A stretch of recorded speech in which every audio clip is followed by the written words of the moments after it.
洗衣机，穿着一身褪色塑料压克力，独坐在阳台上，受日晒风吹雨淋。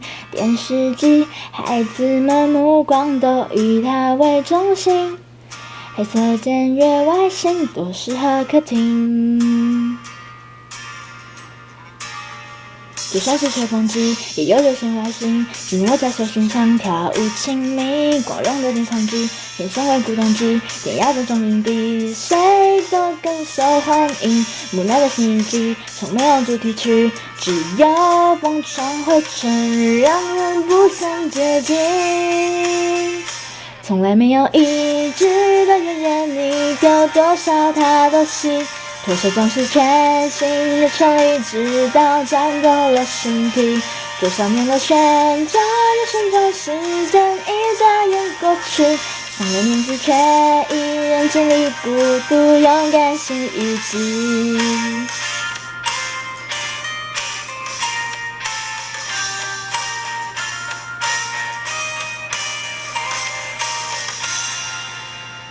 咖啡机，欧洲进口，带着书卷贵族气。孩子都长大了，爱围着它很拿铁。洗衣机一直以来度量很大，没心机。它的唯一关心是好事放晴。就算是一推一，最大的光碟机，也带我经历冒险和爱情。冰箱的肚子里，皮球和冰淇淋，不会多少失眠和失恋的心。木訥的洗衣机，从学不会淘洗，洗过多少世纪，然后再一心机。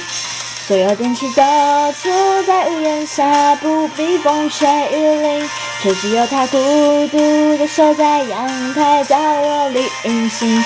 多少年的旋转又旋转，时间一眨眼过去，上了年纪却依然经历孤独，勇敢洗衣机。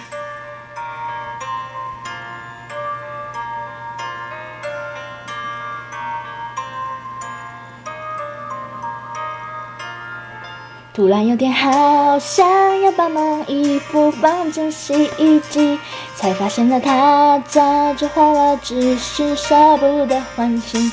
奇怪是谁一直监视着我闯大祸和污泥，好久以来原来我衣服全部都是妈妈洗，从来没有一句的怨言，你丢多少它都洗，它却总是全洗又全力，直到战斗了身体。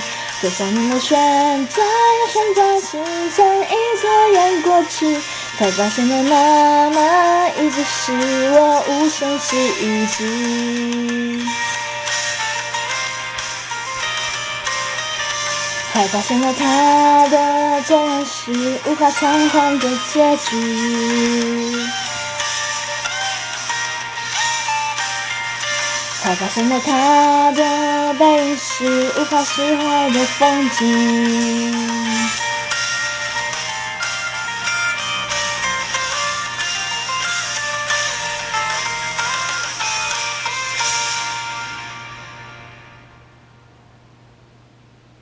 妈妈，我爱你哦。